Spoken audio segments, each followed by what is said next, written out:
I'll go live, see what happens. All right. Yay! Woo! What's up, everyone? We got a name change. It's monthly minutes.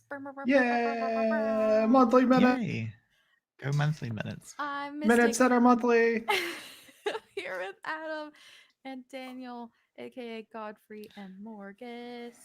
Aye. And yeah, we're just gonna chat about some things. Um, it's dark here already, so I'm Yep. sleepy. And I was just telling Adam, all I've done this afternoon is play Stardew Valley. Um, Yeah. To answer your question, because you did ask me that, and I didn't fully answer. Is I took my voyage to Taco Bell, Oh, but yeah. then I also worked more on my story for NaNoWriMo, and I've done like 3 or 4 additional edits to the sorcerer subclass that I originally.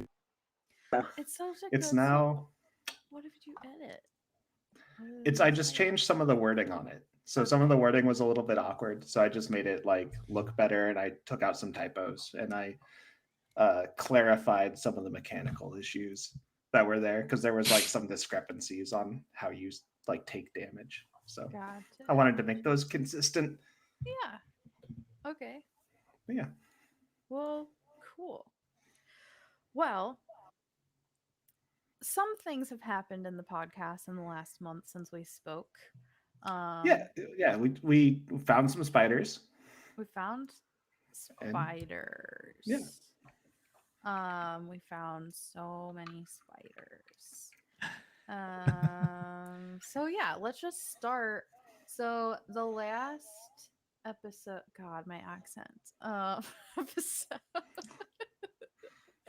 that we talked about on the podcast was you fought some skeletons.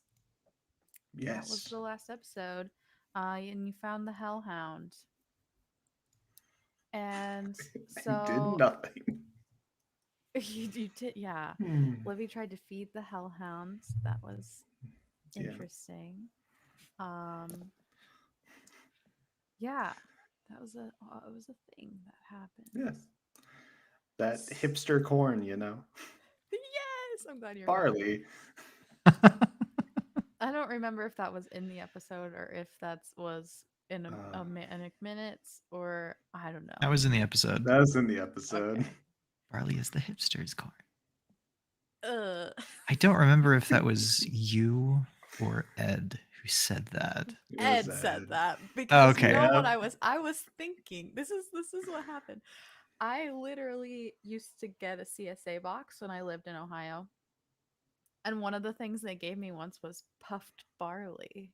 And it was really good. Oh. And Yeah, I puffed barley cereal. I was thinking that and I didn't say it. And then I inadvertently got called a hipster. So I just The let it ride. accusation. Womp Just I mean, womp. really. Living in Portland doesn't help. It's okay. It's raining all the time. I don't know what that has to do with anything. But cool. So yeah. Episode 11 was the episode that happened after the last Manic Minute. So Adam, having played it, did this dungeon feel as long as it probably felt for the listeners? uh in some ways yes, and in some ways no. Like it, the feeling of how long it felt was different for us because there was a 2 week break Mm-hmm. between like entering it and then leaving it. And no, there was actually 4 weeks because we spent like 3 sessions in there. Yeah. So it didn't feel as long to us or to me. I can't speak for anyone else.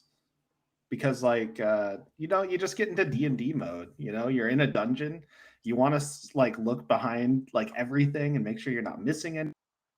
And a lot of the times that turns into, hey, let's look at this thing that was vaguely described and isn't important and figure out and force it to be important, even though it's really not that important. But what if it is? You know, like Yeah. the shenanigans, a lot of shenanigans. There were so many shenanigans, but it was so fun Yeah. to see. And then Daniel, coming into this as a listener of that side, did it feel long as a listener? Well, yeah. Yeah. Not. Hmm. It felt like there was a lot of. How do I put this? With the progression of the story as the podcast has gone on episodically, that's the format. The There was a lot of uh plot in the dungeon. There was lore drops, and it lo and behold, there's K-paw in the sub basement of this chapel, and there was the Hellhound, and there was some other there was a circle of some kind, and there was a book, and Livy was like, I'm gonna translate this. I sure you my ass. you know um so it as a listener, I think part of the reason why it felt so long, and I like there's only what 20 something episodes as of that have Not yet. released as of now. Almost. Almost. Okay, so we're getting there. How much of the story that has happened with the format, a lot of that is in the dungeon, because so much of the plot progression is just in that one dungeon. Mm-hmm. um and so between the format and the meat that is the dungeon, I think that it did feel long, but it was satisfying, and it was suspenseful, especially like the last episode or two of the dungeon is very like, oh my, you know. Yeah. So yeah, it just takes up a significant proportion of the episodes that are out as of now, but Yeah. there's a lot of good stuff in there. It's a very hearty burger of plot. I'm gonna stop making that analogy now. It's a nice soup. Adam, I remember in the session, you found the Hellhound and you're searching around, and I think we took a break from gameplay, and you were like, "She's dead. I do not expect to find K-Paw alive." And I was like, Yeah. "Ah." Were you That pleasantly surprised? I think that was specifically Godfrey as a character did not Mm. expect to find K-Paw alive. Like all of his interactions with the party going forward to that, and uh, why he acted the way he did with the Dragonborn, was all because he was like trying to preempt this discovery of what he assumed was going to be a dead K-Paw. So when it was alive, his response was very like, "Oh shit, like things are better than expected. Like let's." It was good. It was a pleasant surprise. Yeah, Yeah, it cool. makes it opens a lot more doors than if she were dead going Yeah, forward to figuring yeah. out what's going on here. So I think one of my favorite responses as a listener was sort of seeing Godfrey kick into that, like, he's a healer very clearly. I'm not recalling how much of his background has been revealed as of yet, so I won't go into any of that, but he is very clearly a healer, and he has some level of expertise with that, and watching him just get into that headspace immediately in response, and then at the healer when he was like, no, no, no, no, we're going to take another night, then we're going back to the court. It was just very revealing of Godfrey's nature as a character. Yeah. Yeah, and that hits on something that I wanted to talk about too, of just like, did you think, Adam, that Godfrey would be able to so naturally just kind of step into this leadership role? Like, you don't say a lot so far, yeah. but when you do speak from Godfrey's perspective, everyone quickly gets quiet, even Zeba and Livy, and they listen specifically to what you have to say. And I I think that says, like you were saying, Daniel, like huge amounts to just like the type of character that you've already created in this like short amount of time. Yeah. Thank you. I have this tendency, like that happens with a lot of my characters, like naturally and against my will in a lot of ways. But like I'm fine stepping into it, and I think it fits Godfrey for who he is and kind of the experience he has. And yeah, it's most of my characters end up unconsciously falling into that role, and I've never played a charisma character who is the character that would be best in that role. So we'll see how it plays out, because Godfrey's definitely flawed in his own ways, and hopefully it doesn't bite the party in the ass someday. But Oh man. I'm gonna like force you to play a charisma based character in one of my games someday. Like I'm just gonna force it on you. Be like, you're gonna play one of these classes, make the concept, make the character, but you're gonna do this. Yep. I think that's very funny because I have a similar thing that happens. I mean, we've played together, Mhm. and even when we are player characters together, I mean, I played a wizard with like a 9 charisma, and yet like the charisma was the part that was most like known about. Like I feel like I have that Mhm. a similar thing. Yeah. And then like the 1 or 2 bards that I've ever played, they're not like standard bards. Yeah. They're like weirdo bards, and they're quiet. It makes no sense. And also, yeah, I got a sorcerer in Daniel's world, and she's, I don't know, Oh, she totes the line. I love her. I love her. I what I love most about that character is the relationship that I like tying her into the world. Actually, I think I've done more like world building with her backstory than I have any other player character in the world, because it just kind of fit so nicely. And then the immediate relationship that was established between your character and one of my NPCs was just such good flavor. I love that. We need to continue that adventure someday. Yeah. But back to Utopia. Back to Utopia. So yeah, I mean, we make it through. We can make it through the dungeon, and ironically, it doesn't happen all the time, but it happened in the editing where the end of an episode was the end of our session. So the end of our episode, the episode was, Bzibba, Livy, you feel a power course through you, and you level up, and you find Kapa, and that's where we're gonna end, and that's where we ended our session. And so I feel like the next episode, episode 13, to the healer, has this like renewed invigoration in it, as like there's this urgency as we come to the table again, which was really cool. And then shit just totally hits the fan with this skill challenge that I didn't think that was going to be that difficult, but ends up being a little more difficult than it was supposed. Have you to met be. Ziba? I mean, where Also is with- your sword right now? Also with Livy trying to jump off the roof as a counterweight, so walk me through like your thoughts as you take Kapa up and out, and like the roof, and you as a player, and also like Godfrey specifically. Yeah, so me as a player was just like, oh, we're just going to do this. Like we were able to get in here. We're just able to get out. Like it's easy. Like, okay, we have an unconscious body. It makes sense that we're doing a couple skill checks, but it's easy. Put her on a rope, we lower her down. Simple, we help catch people as they jump off. And then it all just goes so wrong. I wonder how many other parties were, maybe that wouldn't have even been more than just like a narrative thing where it's like, oh, I have this rope and my subclass has, or I have this spell or whatever. Cool, you do it.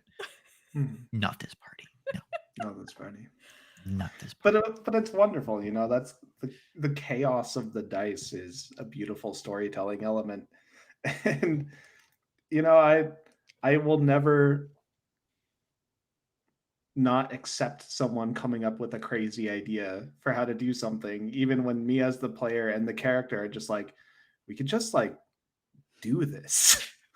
Gold we can Godfrey? Yeah. we take a little bit of time. We can like put down a rope We could just like slide down it. Like we have the technology. They're like, no, we're gonna jump. I'm gonna jump off this building. You can't tell me I can't. It's like, I can't tell you can't. You're totally right. I You believe in were- you. You were the voice of reason, and so at so many points during that, and it's just like ignored. Yeah. And then I had like this weird added challenge of being an NPC in that situation and not Yep. wanting to dictate what the party is doing. Thankfully, Gahesh does very, very much care about K-pop, and so having his focus be solely on her and also having like an emotional response to all of that played in my favor of not having to really be an active participant. But yeah. So the rope situation happens. You get her up to the roof, and then you just simply have to figure out how to get down. Yeah. Someone decides that they want to look to see if someone's watching or coming, and then I have to pull a Yeah, random person yeah. out of my butt. So there's this old woman hustling with an angry look on her face. And then Livy cuts the lights, Yep. which makes it so that Godfrey can't see anything. Sure does. Everyone else in the party can see, except for Godfrey, who's like, again, Yes. the only voice of reason, and now you can't even see what's going on. There's like an analogy or a lesson to be learned. Like there's a bigger picture, just like conceptual like analogy that this is painting, but I can't reach it. I'm not gonna tell you what the analogy Well, is. something tells me that the like that big picture analogy to me, like the first thing that springs to mind is when, because Godfrey was at the bottom Mhm. and Livy was at, like they're both on the ground and the lights get cut, and then Livy says something like, "Oh," and then like narratively there's this smush and then thud. Ah. And Godfrey's just like, "What was that?" The orc jumped off the roof. Wait, what? Yeah, The like comedic that timing of that was pretty ingenious. so good. So good. Yeah.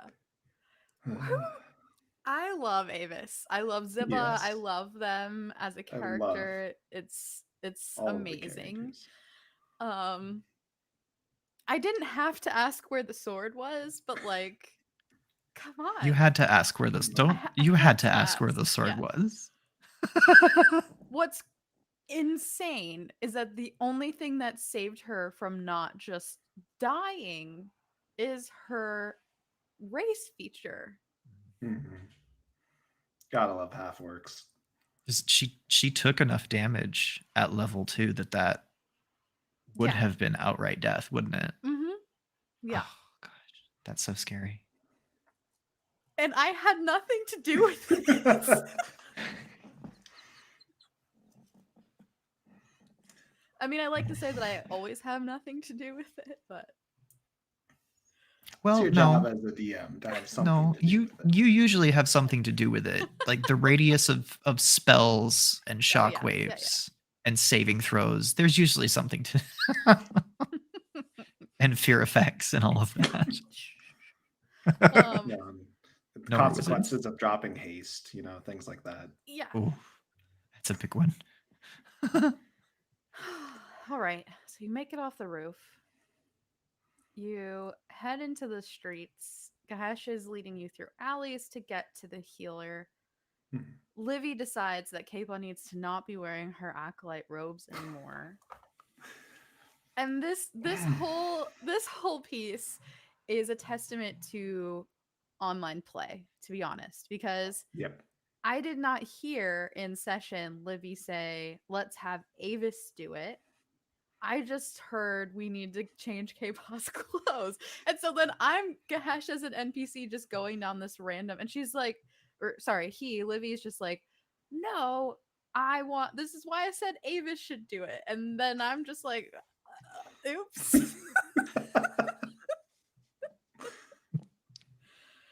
Uh, I think I forgot about that moment and where then Gash was like, "Oh, this is awkward," and Levy was like, "Dude, no." yeah, and Gash also tells Godfrey to close his eyes, and Livy's like, he can't see.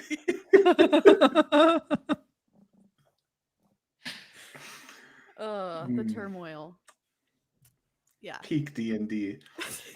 One of my favorite things about you, Adam, is that I've seen you play more humans than I think any other player I've met, or at least who has been at my table. You Yeah, know, I'm trying to play more monsters and other races as well. yeah. I I loved use it as a Mordar. crutch, but Mordar was yeah. really cool. Yeah. So shenanigans ensue, and then Yep. you get to Gilda's. And although Godfrey has had experience with Gilda, Adam had not Yes. experienced Gilda as an NPC. Gilda is one of my favorite, like one of my top favorite characters in this campaign. Um and she can be a little saucy. A Um little. you know no, Danny. And inside joke kind of. What I will say is there was another game, another time where a party promised Gilda to do her a favor in exchange for free services, and then they didn't do the favor for 2 weeks, and so she put a bounty out for them. Yeah. And just in the last session, there was another 2-week period. Mhm. And what was the line from Gilda? You didn't keep your word. Yeah. Hmm. And that was the moment in that game when I was like, oh no, that's our party dynamic. But Anyway, this party gets to Gilda. Yeah. What was I'm curious after experiencing her and kind of tying Godfrey to her specific medical skill set, which is very non-traditional medicine taken from lots of different cultures and religious medicine people, kind of an aesthetic. Are you going to integrate that into any Godfrey's flavor? I think I will. Like when we were talking and she was describing like specifically the reagents she was using that were Mm-hmm. like unique. Like I took down the notes of like where they were and what they were, and Godfrey's definitely going to seek those out and try to use those and incorporate them in various ways when he's doing healing. Like I'm not sure if he could incorporate the magical aspect of Gilda's healing, just because that's outside of his skill set. But like he's like Godfrey's a forever learner. Like he's a student forever, and he's gonna pick up things that are taught to him as he travels and meets other healers. Yeah. Yeah, for sure. And Daniel and Liz and I had an interesting conversation about, if Gilda were a PC, what class and subclass would she be? I'm curious your thoughts there, Adam. Class and subclass. So she's definitely. I'm I not know sure. it's a hard Like one. I always pictured her like druid esque. I have to go back and reread all of the descriptions that were written down about her. But there's a lot of her healing application seems to be like herbal medicinal. So that's, just anything that has an herbalism kit. Mm-hmm. So that doesn't even necessarily have to be a class. It could just be like the hermit feature, like she's a hermit in the city, and that's why she's kind of saucy. And then magical healing, it could be like any cleric domain, or it could be a druid, just any circle. Um, Yeah. My yeah, there's initial just a thought was lot of Druid as flexibility. well. And that was kind of where I went. And then actually both Daniel and Liz were like, I think she's an alchemist artificer. And I was like, oh, never Yeah. played the class, so I didn't think about it. But yeah. Yeah, like if you read the artificer is for those who haven't heard my gospel, one of my favorite classes. Just because it fits such a unique flavor and even role sometimes. And they get some really unique like class abilities across the board, but the subclasses you can do, I don't know. It's one of those classes that for me is just so much flavor. I don't care as much about mechanics when I'm playing an artificer, except the one I play in your in the other group. But well, actually, I've used that build twice anyway. The alchemist subclass has some really really cool uh, subclass features where you can just like whip up a potion and go, I don't know quite what this does, but here you go, and Hmm. hand it to a party member, or and like we're talking like and there's a number of different effects with it that has to do like with like a budget heroism spell or a budget bless spell, or like it's not just healing, it's buffs and stuff like that. And and it's all potion based, it's all concoctions and this and that, and there are other subclasses that subclass features as you level up even higher that expand that to be even more powerful. And that specifically was what I glommed onto when you were describing the purple salve, and she's like, "Oh, I'll go whip Mm. up some more," and I was like, "Oh, well, there it is." But I like between the herbalism kit, maybe a hermit background, a bit of alchemist artificer, there has to be some kind of multi-class in there somewhere Yeah. for Gilda. She's so much more than just one thing, but she's at least 3 levels in artificer to get that alchemist. Because like she might be 4 different classes. She might be a cleric, a druid, a divine soul sorcerer, and I don't know, a celestial warlock. And this, who Gross. knows? She's just got so much. I love it. Won't say warlock in my stream. Whoa. It's Shots a fired. wonderful class, and I will find a subclass. I will find a patron that you will play someday, and you will enjoy it.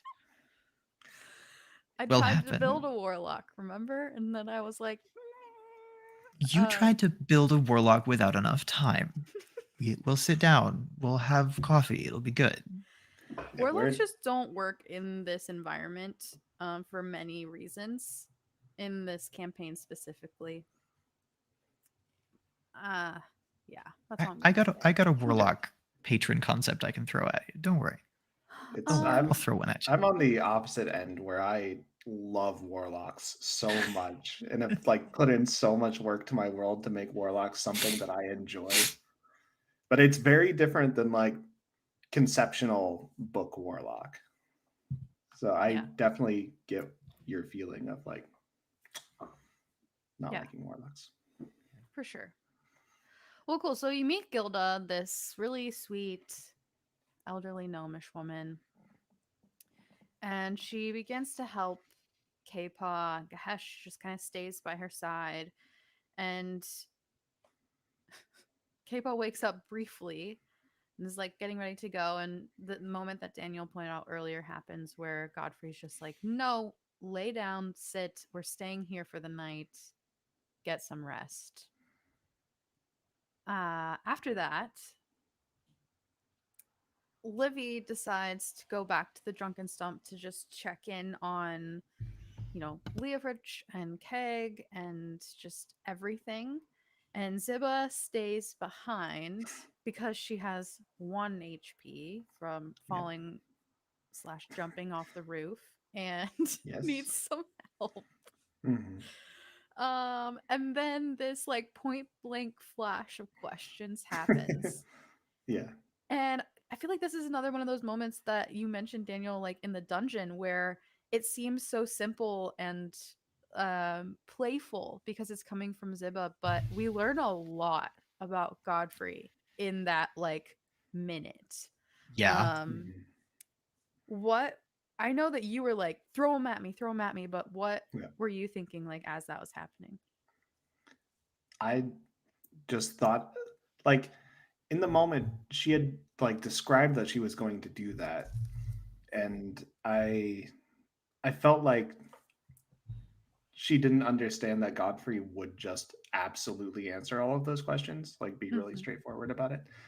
So like that's one of the most fun improv like things for me to do, like as an actor, is to just have someone come up and rapid fire shoot questions at me about my character and answer it in character, like point blank, no preparation. Like it's the best thing because you could be asked questions that you haven't thought about, and then it becomes canon for your character, and you get to flesh out more, feel out more of who you are. So I Yeah. was really excited that she gave that opportunity. Yeah. One of the things in particular, there are two distinct moments that kind of stand out for me. And Daniel, I'll let you like say yours if you have any. But the first one being, I forget exactly what Ziba's questions even were. Like that's how Mhm. impactful the answers were to me. But you were like, I learned this in a war. Well, it Mhm. wasn't a war, but it felt like a war. Yeah. And I was like, oh, sweet. Of course, I know what you're referring to, but like as a Yeah. listener, Daniel, what like did that hit you as hard as like it hit me knowing? It was actually the thing that followed that. Hmm. That was, to me, that was the intro that led up to the answer that I felt was, at least resonated with me very much, was that, well, why do people fight?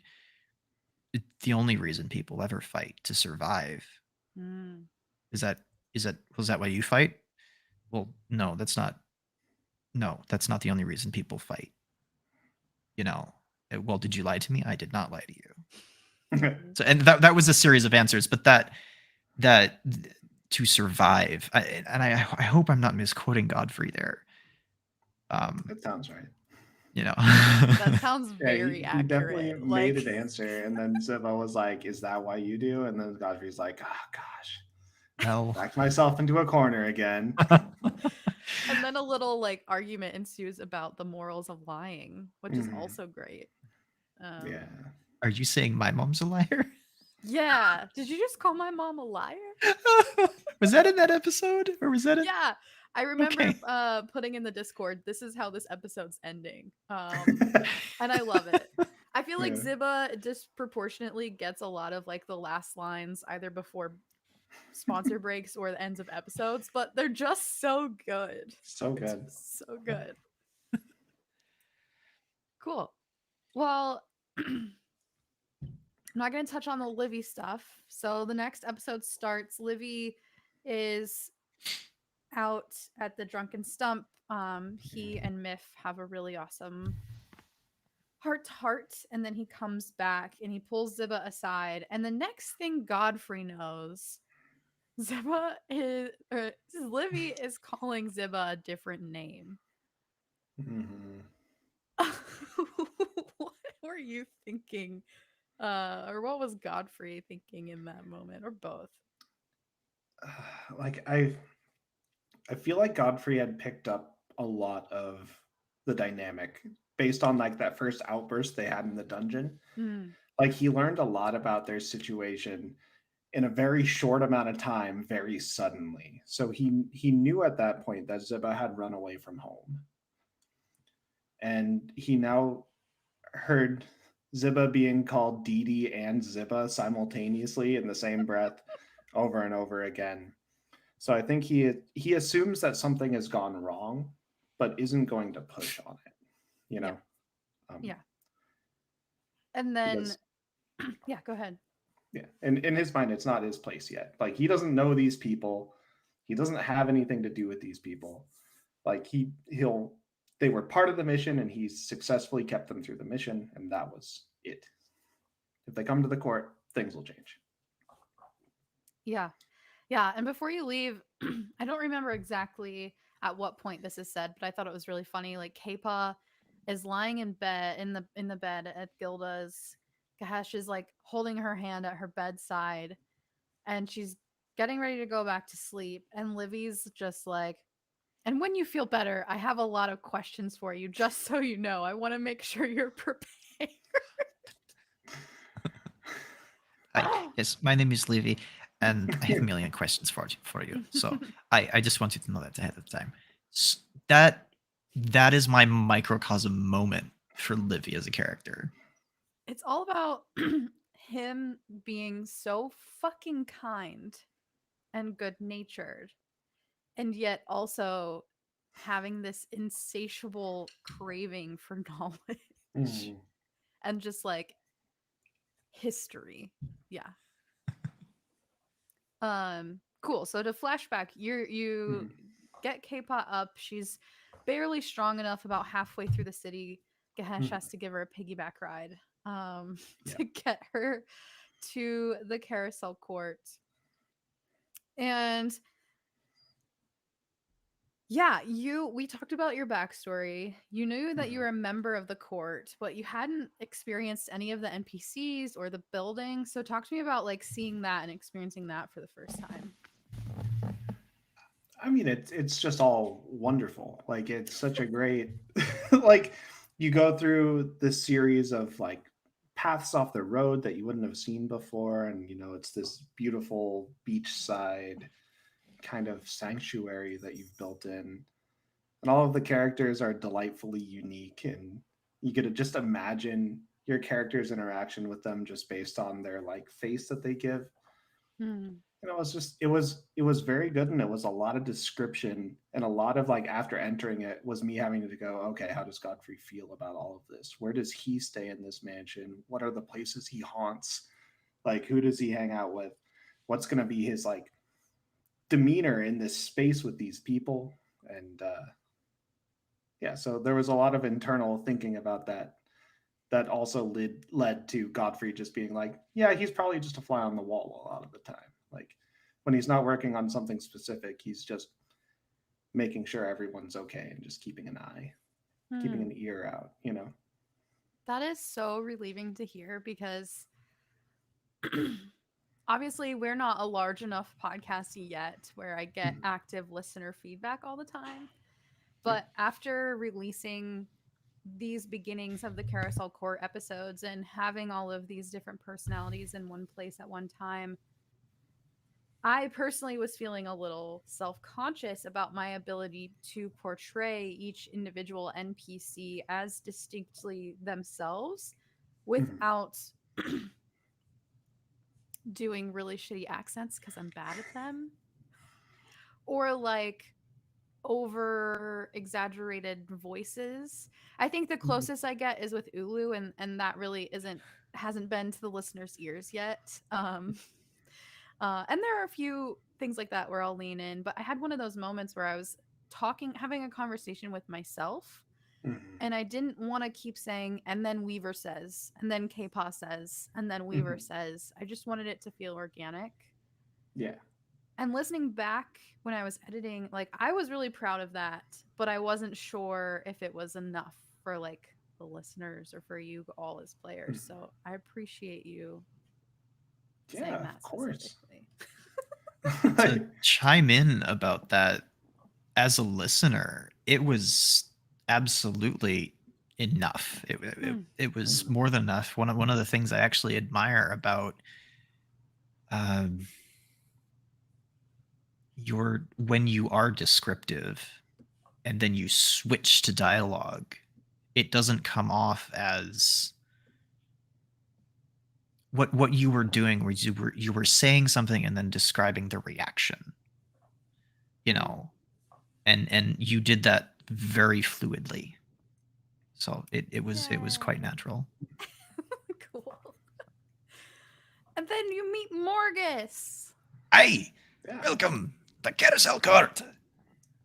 Our new dwarven friend. Hi, yeah, and that's his me. pet owl. Mhm. Yeah. Daniel, you were listening to that entire recording session. Oh, yes, I was. Waiting for your moment. Yep. Because as anyone who's played or DM'd, there's no control. You can't predict things. No. At least not in the way that I want to run this adventure. Yeah, the only way to do that is to look at your player, your new player, and go, look, I am going to have you burst through the wall. Oh yeah. When I describe the wall exploding as your entrance, do what you want to do and have fun. You will be the wrecking ball. Yeah. and there are so few. uh, Well, maybe there aren't so few, but I stylistically, that's not how I like to do things either. Mm-hmm. So I was more than happy to wait for my moment because it I got to watch the carousel court a little bit, because it wasn't like you get here, oh, by the way, there's Morgus, here's this new player immediately. It was at the right time when the group's focus moved there. Yeah. So I got to listen in character. Now that I saw these people walk in the door, and I'm like, oh my, what's going on here? Yeah, and I think what's really cool is I don't know if this was a product of having listened to kind of this leadership aspect of Godfrey that we've already talked about, but there were multiple moments in the conversations in episode 14, and this is where we're going to have to be super tactful because Mhm. the next few episodes are this planning period at the carousel court, and I don't want to spoil anything for anyone. Right. But there are multiple moments where there's conversation being had, and Morgus is an active part of that conversation in the planning and gathering information, and then Godfrey will speak up. And I think there is even one distinct moment where Morgus is like, if you think that, that's good enough for me. And you say that kind of directly to Godfrey. That was about Ziba. That Mhm. was when, was it, I believe Weaver was looking at Livy and going, this is not a place for children. And Mhm.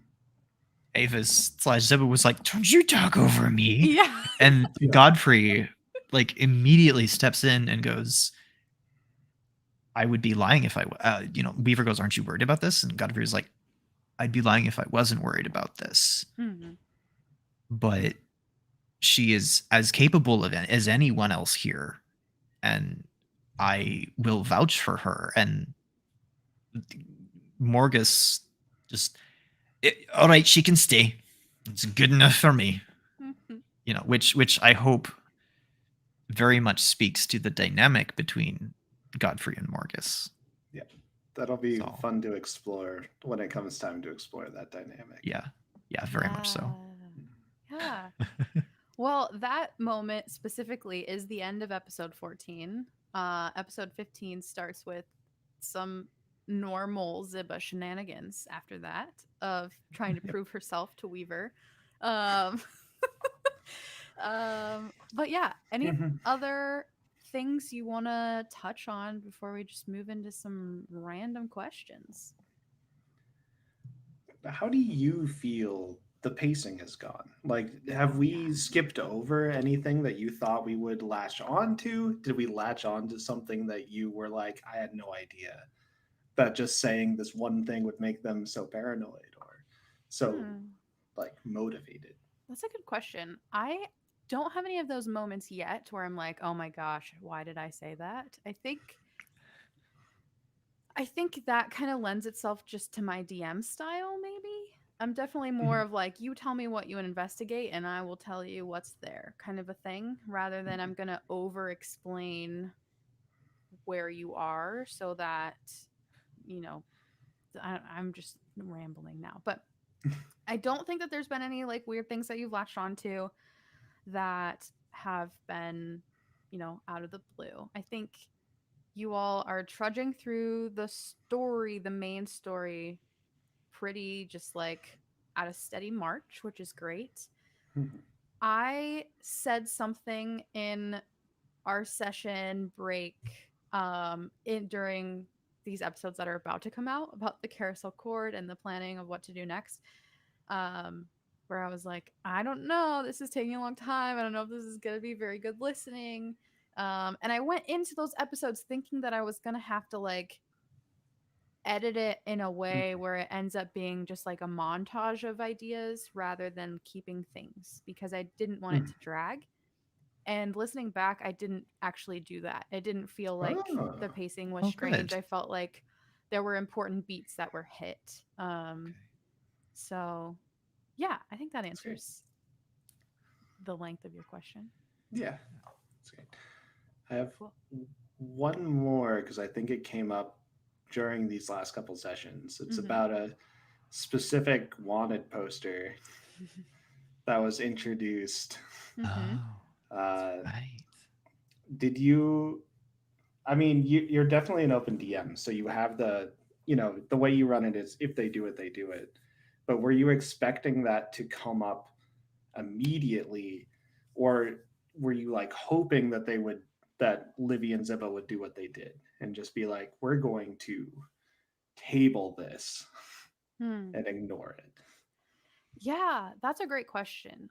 I had a chat with Avis during character creation when she kind of decided that her character was running away from home. And we actually, I wish we would have recorded it, but I mean, maybe we did. And I'm just like forgetting that it's out there in the world. But there was this amazing moment of Ziba role playing her parents as well as NPCs because she just got so like wrapped into the moment of it, Mm. of that moment of her leaving home and stealing her grandmama's sword off the mantle and running out of the house, prior to, walking into the bar and finding Livy.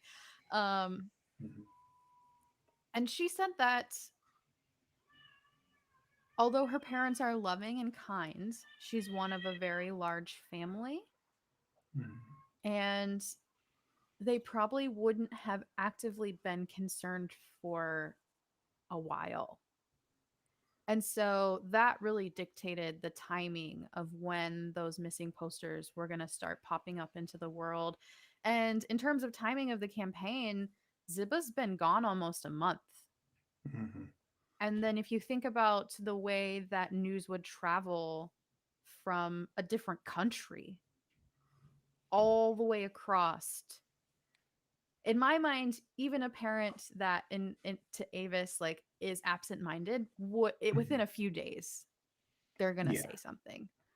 Um, so in terms of timing, that those were all the factors I was kind of thinking of, and then I I don't know if this is just like listening to intuition or just I've written like novels and like I've done things like that, and it's always Mhm. been just there's a word for it where you just allow it to flow and you don't really plan. It's like brain dumping. Like Mhm. stream of consciousness, Stream of consciousness, that's what maybe. it's called. Yes. Obviously there's more planning into this world and this overall story, but I've found that as a DM, those moments pop up when they need to pop up in my brain and I just go with it. And so Mhm. that was a moment where I was like, oh, yeah. Mhm. Yep, it's I time. I know exactly what you're talking about. Yeah. Yes, you do. Yeah. Yeah, Yeah. one of my favorite things. I mean, we're kind of three DMs in this little Mhm. talk right now, all of whom have. Wait, no, I don't think you've played with Adam as a DM, have you yet? I have not played with Adam as a DM yet. Oh, it needs to happen. Oh my gosh, it needs to happen. But like one thing I have to say is that like getting to play in Rick Monish as two different characters now, Hmm. uh, with fantastic groups of people, you know, very very different groups. Although I am in the other group with Liz, so but I am learning so much. But like one of my favorite things is actually getting to talk about Rick Monish and how you are weaving characters into the world and how the lore is built and what it's inspired by. And I guess quite literally the way that you craft a story and Hmm. where you put those threads and how you tie them together, how tightly they're tied together in some cases. I'm definitely learning and taking notes, and because one I've noticed that you think in a way that's very different than I do storytelling wise, you know, and it's just a fantastic uh novelty, Hmm. you know, to experience. You know, I haven't had very many DMs in the last few years that I've been playing D&D. the DMs I've had have been friends of mine, and I came to your table on an online invite, and it's been, I think, 8, almost 9 months now. Yeah, We're we said definitely last past night we've 8. been playing since February. Hmm. That's crazy, you know? And it just, I'm just constantly learning and taking notes. And one of the things I can't wait for is when you slap me across the face with my character's backstory. Because Oh, I are you talking think, about the meme that I posted no, on not the Twitter last night? meme. Not the, well, that, something like that. um, but I've said it, I think, at least 1 or 2 times before, but one of my favorite things to do with any DM in a campaign specifically is to set up a character and say, this is what my character's situation is, and this is the extent of what they know. And I'm going to leave the rest up to you, Hmm. and how you thread that into your world. And that sets me up to be as surprised as my character is. And that, I don't know if you have taken the baseball bat with the nails in it and waited around a corner for me to come around yet before bashing me in the face with my backstory. But it's gonna happen. And I'm so excited for when it does in Rick Monish. Yeah. Because Rick Monish is I've very much learned as the tone of the story progresses, Rick Monish is a very it's a serious world, and there's a lot of facets to it, and I cannot wait to see where the podcast goes with that. Yeah, I mean uh, that I've talked to Adam about this as well, and I think that I've sufficiently prepared everyone who's started this journey. The entire purpose of my world and my game is to experience all the facets of human nature Mhm. and to understand how all of those can live even in one person and how choices impact what happens. Because that's real life. And Yeah. like I I hope that it's not a downer, that it's like a serious world. But No, not at there all. I don't think that, and maybe this isn't true. Maybe there's a DM out there who has found the secret to making a Candyland-esque world the same level of experience of human nature, but I just don't see for me how that would translate the same way. I hear that. I do. And I should say, when I say serious world, I mean less the tone of the world, which certainly as the story progresses, that applies. I think by serious I meant it's just like the campaign setting, it's not playing around. Oh. It Well, yeah, Adam and I it talked will about punch back, the experience rating of the gargoyle fight.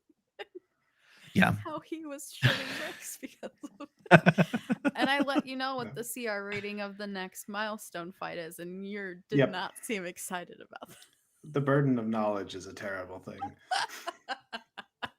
I actually remember, if it's the fight I think is coming, I specifically remember during that encounter, you looked at the party, Sierra, and you were just like, "You guys trust me?" and I had to, there was that wall that I had to push past of, yes, I choose to trust this DM and the story that they're telling, even if my character is unconscious and or on their last death saving throw, and I've had to, I think that wall is very tough for a new player, and that you get better at pushing past it when you gain just more experience, more hours at the table with characters where you're like, I love this character so much. I want them to flourish and be the hero and this legendary figure. But the more you get into their headspace, the more you get to explore the beauty of someone who is specifically imperfect and who's like the point of the game is there's no winning this game. And for anyone who thinks that you win this game, you're a fool and you need to reevaluate some things. But the point of the game is to make mistakes. It's to make the choices, the choices that maybe are very easy to make, but come with some very difficult fallout. And that's where the most profound story elements happen. I mean, one of my favorite moments at the table, like series of sessions at the table, in any campaign I've ever played at with any character that helped me grow as a player even more, was when Adam slapped my character in his campaign across the face with my backstory and sucked my soul out into a Yeah. demi-plane, into a magic weapon. Yeah. And I had to step in as a new character whom might be my favorite character I've ever made. Might be. But I got to step into that headspace and watch the party react to the loss of my other character. Mm-hmm. And I had to face this choice of, if we rescue him, which we very quickly did, am I going to play the character I started the campaign with, or am I going to play this new character whom I adore so much that I put him into my world, into Cul Cravindus? And you know what I'm talking about, Eshal, who is Yeah. Admoira's, kind of sort of childhood friend. That's my soul soror. Yeah. I love she. But that whole series, it was so powerful to watch the group react and process. And there were character breakdowns in the streets of this city. Yeah. It's so profound. That's one of my favorite moments. Not to take away from Utopia, but life isn't all ups. What No. make the ups great are the downs. And what words am I thinking of? What injustice would you give your heroes if it was just spring skies and killing beasts and gaining accolades with no struggle? yeah. Yeah. Yeah. All right, we have a few minutes left and I want to ask at least one Okay. question. Yeah. So, what are Godfrey and Morgus's favorite season? What is? Yeah, is Godfrey and Morgus's favorite season. I think Godfrey's favorite season is spring. I think he likes the movement from death to life. Yeah. This is going to be a very Instagram answer. But in the unique situation that Morgus is in, spoilers? That's not spoilers. Nah, not really. Morgus is fascinated by all of them. Because each of them have such a unique tone to them. But there's a novelty every time for him. And you both know why. But novelty is a concept that I'm very much exploring with Morgus. And so he's very much fascinated by the change of the seasons. And so he's drinking all of it in. Yeah. What person, this might be strange if we're talking about in-world specifically, but let's try to keep it in-world specifically.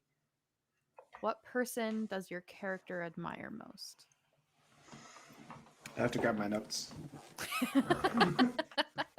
I think in Morgus's experience, the person that he would probably admire most and whose example he's following right now is probably Godfrey. And I think you know why. But yeah, I think Morgus admires Godfrey a lot. I think in God, he would admire It's a character that I don't think has been introduced or talked to about at all. It's his mentor and his master back at the Sanctuary of Withdrawal, Svanhild Einar, would Yeah. be his the person he looks up to, person who's Cool. definitely helped him the most.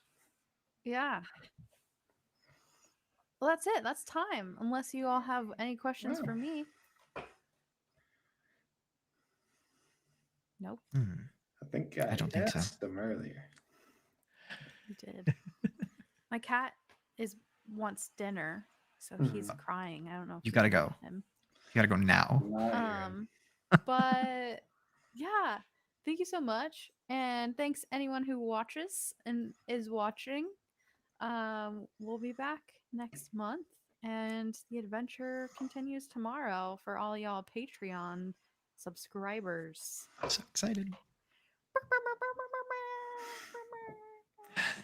There is an air horn sound. Should I play it? Play it. I Sure, don't know if we yeah. can hear it. I'm gonna play it. Let's see what All right. happens. Try it. Oh no! No. Wait, no.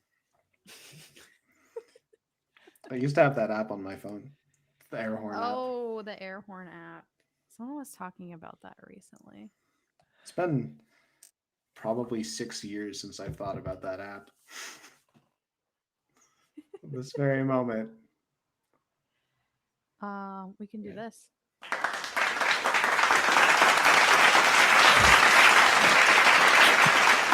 That was all. Have a good night. Go watch something. I'm Good gonna go night. watch and don't want to Go listen to the podcast. Go listen to the podcast. Go do that.